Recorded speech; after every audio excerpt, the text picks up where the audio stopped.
Hey everyone, Captain Amazing here, and I wanted to give a update on my free-to-play account that I made so that I can start making free-to-play content and my free-to-play farming guide. So let's jump into it.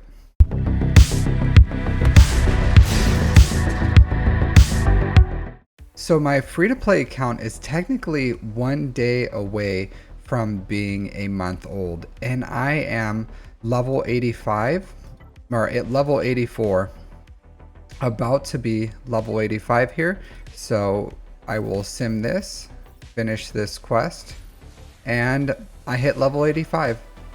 A pretty easy pathway to get to level 85. I was shockingly surprised at how easy it was to hit the max level and how fast I was able to do it. I'm pretty happy that this account now can do it. Man, I'm just gonna have to come back to this little tutorial for Grand Arena. Yeah, so pretty happy about it. Oh, I have Conquest now too. Cool. So that's what's happening with my free-to-play. Just hit level 85, 271 KGP. So I've been using, let's look at what I have done. So before, I always kind of advise people to like side farm geos while they're leveling so that they can start getting dark side GeoTB watch shards. Also, their ships were the best ships before in the Galactic War, but now that's changed. And the free to play has completely changed. The game gives you a lot more shards, so there's more that you can do and what is available farming. So it's weird, it unlocked more quests at level 85. That's good. So I will finish this one here shortly so I can get those shards. And I do want to finish off all these quests even though I can't get the experience anymore because I want these shards. But there are some milestones that I was not able to hit. Like I was not able to, man, they're really pushing those packs right now. I was not able to do this one because I don't have the tier 3 to start getting Zetas because I don't have the ships yet. And if you look at my ships, it's 1 month, so there's not that much I could do. So I'm going kind of all in on the Executrix, and I have to get them to 5 stars, which requires, I believe, 5 ships at 5 stars. So I went for the TIE Silencer, got him to 5 stars, Imperial TIE Fighter, TIE Advance, Imperial TIE Bomber. All of these I can get with the Galactic War. They share a node, but I should, like TIE Fighter I got to 5 stars. Bomber should be is 5 stars now. TIE Advance should be 5 stars soon. And I've been buying shards of Slave 1. Once I finish Slave 1 and TIE Advance, I'll have the 5. And then I'm hoping with the Phantom 2, I've been farming it every day, that I will also get shards that will take the Phantom 2 to 4 stars, and that'll push me to 5, and then I can just get the free to play. That's what I'm hoping right now. We'll see how that goes. Worst case, if I need to, I can accelerate this first order SF TIE Fighter with my Mark 1 currency, and I can get that as my last my 6th 5-star for that Zeta event if I absolutely need to, because that'll probably be the fastest ship I can farm, is I just go all in on this one if I need it. But right now I'm planning on probably using the Phantom 2 to do that, and it's working out I think pretty well so far. So once I finish this quest for the new players and I get my Phantom 2 all the way up, then I will do that. But overall, very happy with how fast this goes, and as long as you focus on these new player guides or new player quests, then you're going to get that completed very, very quickly. I will say that there are some milestones, and when I make my free-to-play guide, I'll cover them, but the biggest thing for me was getting access to everything in guilds. So for territory wars, you need 2 teams with 6,500 GP for each character so that you can start earning territory wars. And for raids, it depends on where you are. The first guild I joined was doing normal Sith Triumvirate, and I was able to join that within like 3 days of making the account. And then they went to the harder version of it, the heroic, and I had my 7-star character, and now I'm doing Speeder Bike Pursuit, and I have my Phoenix, so I can join that. But the biggest thing I tried to do was be able to at least engage in all the game modes, finish my quests as much as possible, and then start farming for my Executor as soon as possible. So all the shards I'm farming are pretty much Executor, so to unlock BAM or their requirements for the Executor, and that's what I focused on so far, and I'll see how that plays out. So pretty much at this point my two teams are Phoenix, and then I have this kind of like Emperor Palpatine, Mara Jade, Darth Vader, Kylo Ren, Boba Fett team. I'm definitely not ready for Grand Arena. You can see my account, not very ready. As far as like decent mods, believe it or not, like not bad. 73 speed. I've only been playing one week, so I've been getting some decent mods, or trying to work my mods to where I can start getting some decent speed on these guys. As you can see, I've been pretty much hard focusing only on these health mods, because health mods are pretty universal. This could be a good mod here. Let's take this to 12. Nope, it sucked. But I've been working my mods the same way that I work it on my main, just a lot slower, and it's been working out pretty well. I completely skipped out on farming 4 mods or lower. I just completely skipped it, and I went straight to 5. It was pretty easy to beat this event as long as you have 5-star, or as long as you have the characters you need for 5 stars. So I used a combination of Phoenix and I think Darth Vader.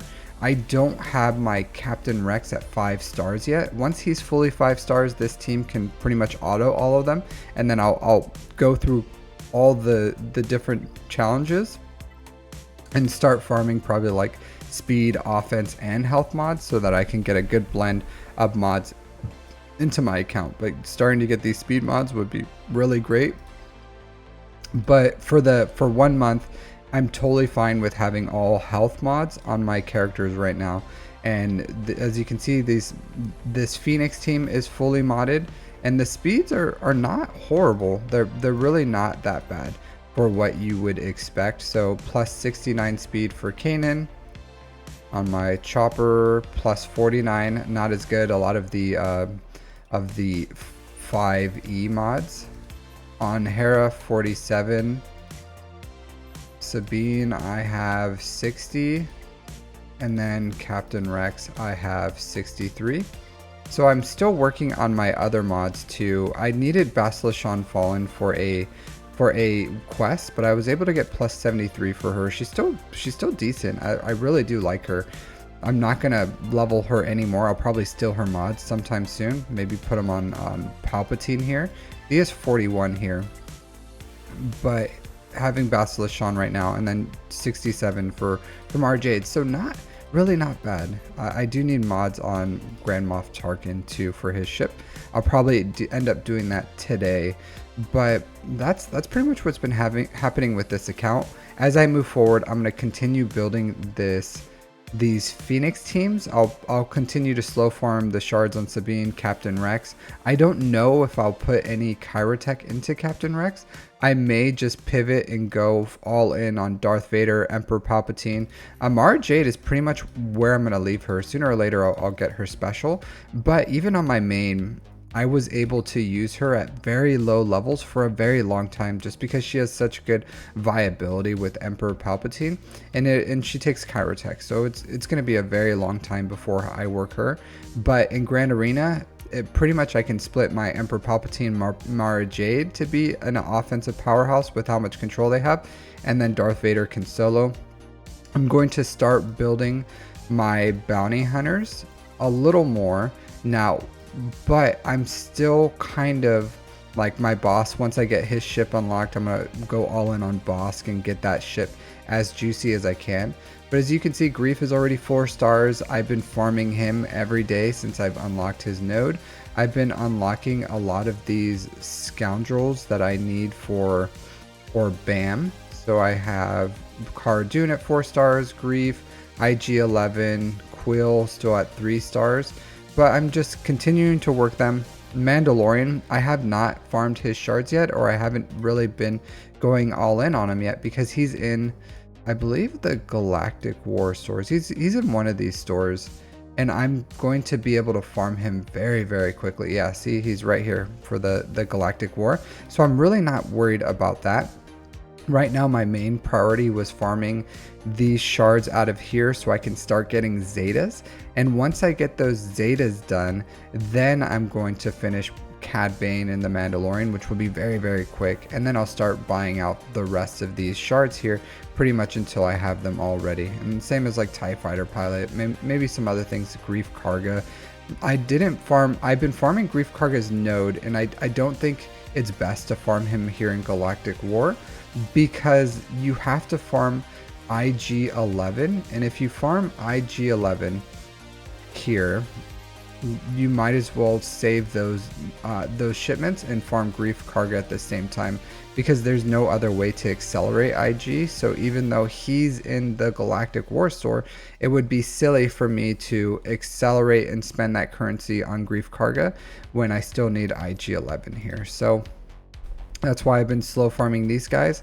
I'm pretty happy with my progress. My main goal is the Executor, so I'll be side farming Thrawn, Palpatine, and then sooner or later I'll get this guy up and running. I'm not going too hard on Jedi right now. And once I have these guys kind of up and running, I'm just going all in on Executor right now. Now that I'm level 85, I have access to farm all these. There's no real reason for me to kind of divert. I am doing one small diversion on my farms right now, but right now I'm going to continue to just go all in on this farm. Like Darth Vader will probably be my first relic, and then I'm gonna put all my efforts into these to try to unlock this as soon as possible, while focusing on BAM and all those other things. The only side farm that I've been doing right now are the Padawan Obi-Wan and the Master Qui-Gon. So once I got the TIE Silencer to 5 stars, I've just been going all in on Padawan Obi-Wan, Master Qui-Gon, and I'm going to take them to 7 stars for their event. I'll take them to Gear 8, Gear 9, or whatever it is, and then I will leave them there for a very long time until after I finish my Executor, and then I'll go and finish these guys up to like Relic 7 or something for their event. But getting them and farming them early, I think, is going to help me with credits. It's going to give, if I take them to the 7 stars, it gives me some slicing materials. So they're very worth it in getting up, even with 200k GP. So if you don't have them at all, and my free-to-play 1-month-old account has the bandwidth to farm them, I would say you guys also have the bandwidth to farm them. So get them up and running. Overall, very fun month that I've had with this account. It's been slow and steady, but the quests make it feel like it's very fast. So I would say much more enjoyable process of how long it takes to get. But that's the update for this account. I don't know how long I'll continue with it. I did make it just so that I can get access to the free, like the early game, and then so I can make a guide. But I've been enjoying it, and I want to see where I can go with it, and then we'll just see how it goes overall. I did decide to kind of make this more of an efficiency build, so I'll push out my guide once I feel comfortable with filling some holes or some questions that I have, and from there I'll follow that guide and then continue the process. But everything I've done so far is in line with what I wanted to do with my guide. So thanks everyone for listening, and I hope you have a good weekend. Take care.